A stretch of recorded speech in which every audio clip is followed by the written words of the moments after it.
Bom dia, pessoal. Primeira semana de abril, vindo de uma semana em que a gente até pensou que poderia ter um pouco menos de movimento por conta do feriado, principalmente, mas acabou que até teve bastante coisa, né? Mas o que esperar para essa semana agora, né? Começando o mês de abril, o Boletim Focus, ele deveria estar sendo divulgado toda segunda-feira às 8h25, né? Mas já há algumas semanas, né? Até mais de meses, está sendo divulgado às terças-feiras, né? Então, essa revisão das expectativas do mercado deve sair amanhã pela manhã. Na quinta-feira, a gente deve ter a divulgação da balança comercial, né? É esperado esse resultado aí de um superávit na balança de 7,10 bilhões de reais, tá? E na sexta-feira a gente tem a divulgação da relação, entre outros dados, com relação às contas do governo, a divulgação da dívida PIB no mês de fevereiro. Né? A semana passada a gente teve a divulgação de alguns dados já com relação às contas do governo e nessa sexta-feira a gente tem outros. Né? A última vez que esse dado foi divulgado, a gente tinha uma relação de 75%. Né? E esse é um indicador que a gente precisa acompanhar muito de perto, porque a grande preocupação com relação ao fiscal do Brasil hoje é a trajetória da dívida PIB. A gente busca que isso seja corrigido, né? Que você não tenha mais uma trajetória de crescimento da relação dívida PIB, que é o que existe hoje. Falando do Boletim Focus, que foi divulgado na terça-feira passada, ou seja, com relação às expectativas da semana anterior, era aquele cenário que a gente já vinha acompanhando, né? Que a gente já vem acompanhando de forma majoritária, que é o que?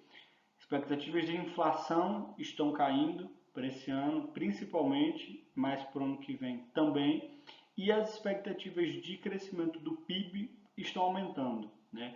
A gente já havia falado sobre isso aqui na semana passada, e é interessante, eu vou trazer aqui algumas notícias com relação aos dados que saíram na semana passada, que corroboram esse movimento, né, e que podem, inclusive, impactar nas decisões de política monetária. Então, isso é algo interessante para a gente acompanhar. Aqui você consegue ver que essa trajetória ela é bastante clara em termos das expectativas para a inflação desse ano e para o PIB desse ano principalmente, né? Enquanto a questão da Selic teve essa redução, mas há muitas semanas ela vem se mantendo ali nesse consenso de que vai findar o ano em cerca de 9%. Mas o ponto é que alguns dados, né, e esses dados que vêm saindo aí, podem talvez provocar uma revisão nessa decisão. Né? Em termos dos títulos que a gente tem atualmente para o vértice ali de 2035, o pré ele teve um leve aumento da semana passada para cá, para 11,04.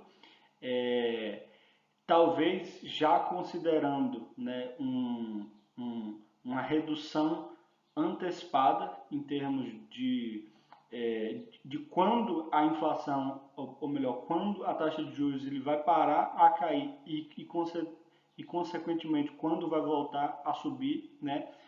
O Tesouro IPCA permaneceu no mesmo patamar, mas consequentemente, né, se o pré está aumentando e o IPCA permanece no mesmo ponto, a inflação implícita saiu de 5,15 para 5,23. Né?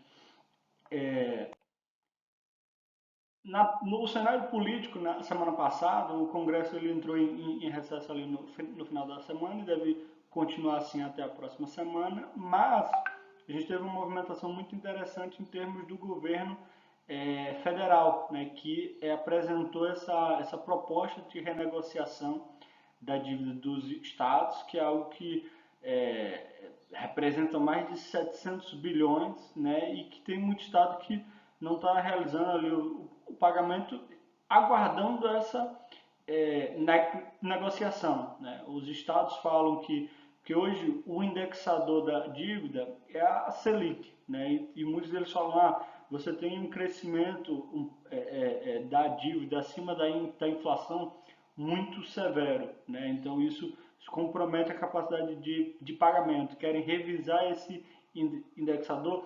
Já o governo está querendo atrelar melhores condições para o pagamento da dívida ao investimento em projetos estratégicos para o governo federal, né? Então, mas assim, isso é só o início dessa discussão. Tem quem considere que você pode abater parte da dívida com a cessão de empresas dos estados, né, ou de bens dos estados para o governo federal, né? Mas o ponto é que essa discussão ainda está no começo. Esse projeto ele deve ser apresentado ao Congresso, né, que é quem vai tomar, que é quem vai bater o martelo, até porque é uma matéria legislativa, né? Mas a gente teve um norte sobre de que forma o governo federal quer se posicionar, né, e quer tomar, de certa forma, a vanguarda dessa conversa. E na semana passada também o presidente da França, Emmanuel Macron, esteve aqui no Brasil, passou aí praticamente a semana toda, discutiu diversos temas, né? E o tema que mais afeta a nossa economia aqui é o acordo Mercosul e União Europeia, né? E esse é um acordo que já vem sendo discutido há mais de 20 anos. Chegou-se num ponto que parecia que iria avançar, mas do lado europeu, o principal entrave está principalmente na França.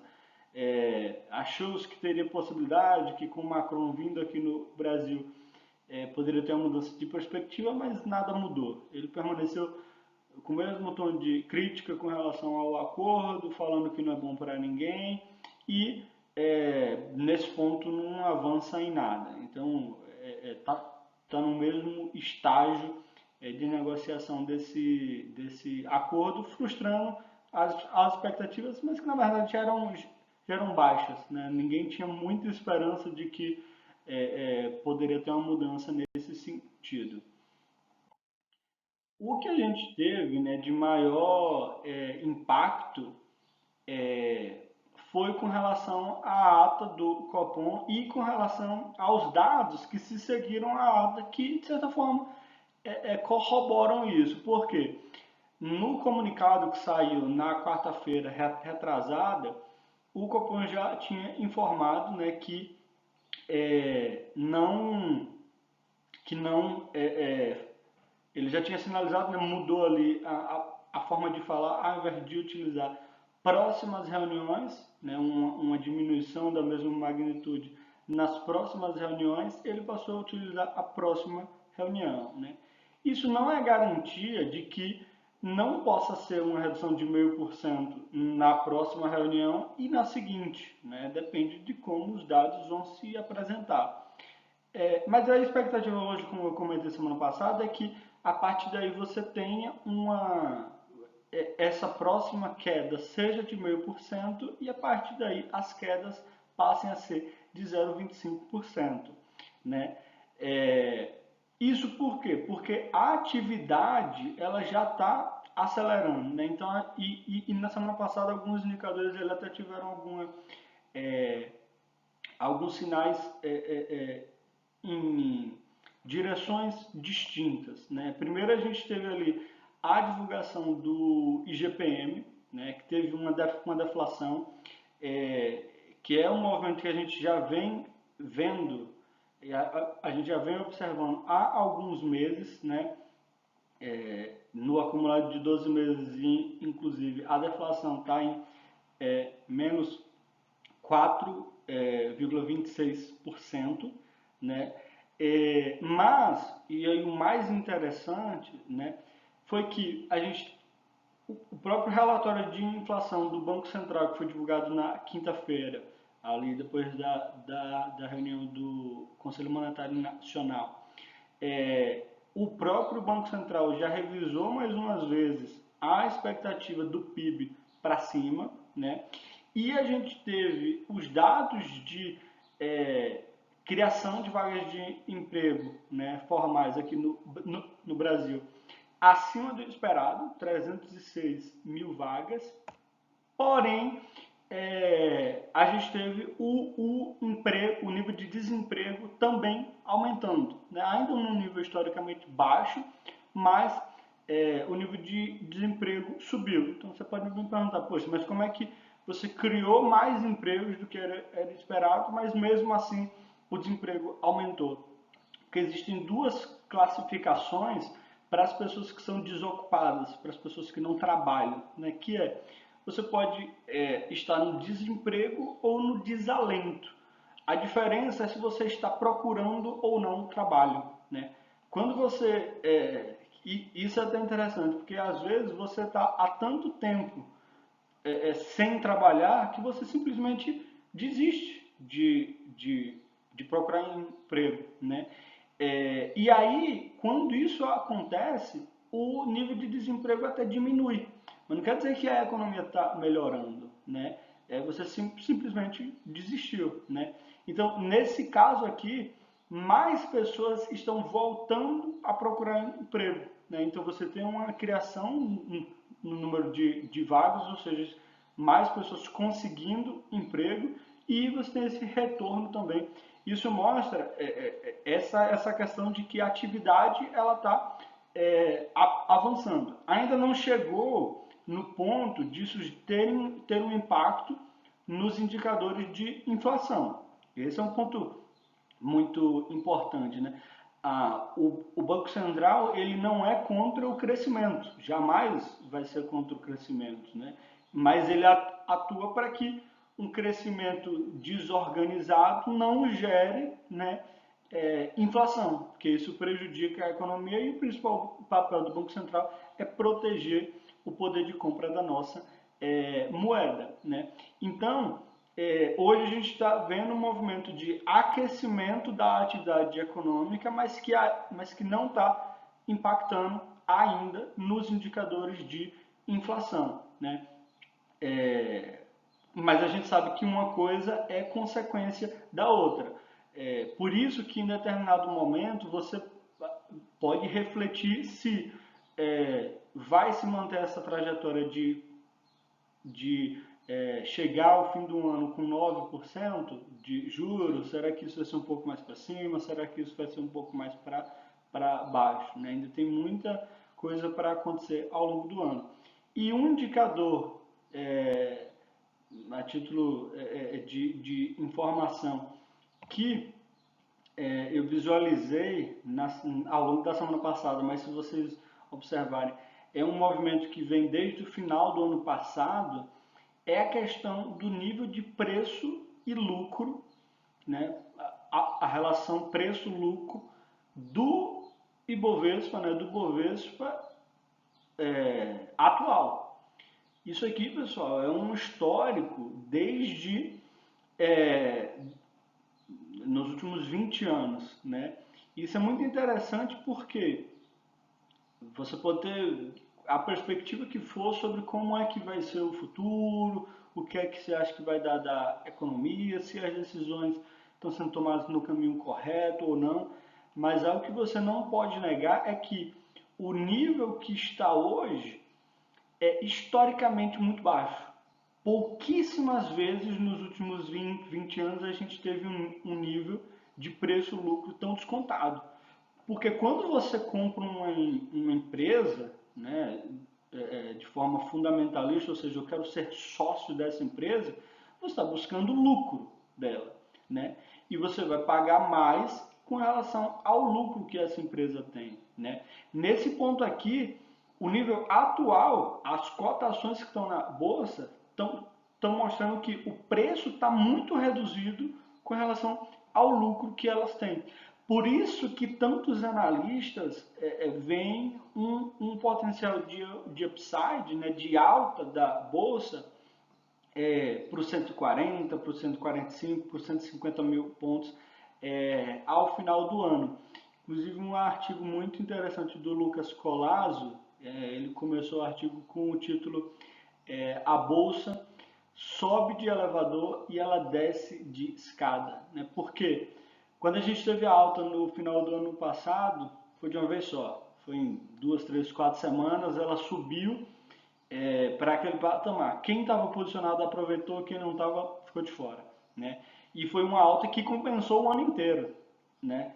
Que fez valer a pena estar posicionado no ano inteiro, né?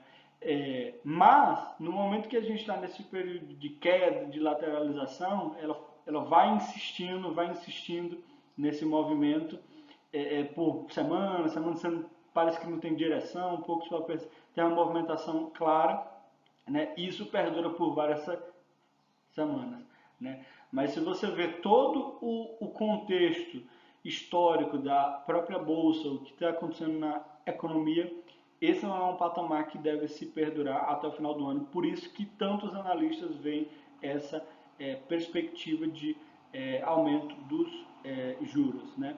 Então, para a gente finalizar aqui, o que é de maior destaque, né? O que a gente precisa esperar e acompanhar nessa semana, né? Realmente acompanhar os indicadores econômicos. Será que os juros vão ter esse patamar de chegar no final do ano a redor de 9%? Será que vai ser mais? Será que vai ser menos do que isso, né? As expectativas, mesmo com o que a gente conversou na semana passada, de inflação continuam caindo e de PIB aumentando, né? Então isso tem que acompanhar muito de perto e o nível preço-lucro do Ibovespa está muito baixo, historicamente muito baixo, né? Então esses são os 3 pontos aí para a gente esperar, para a gente acompanhar ao longo dessa primeira semana de abril.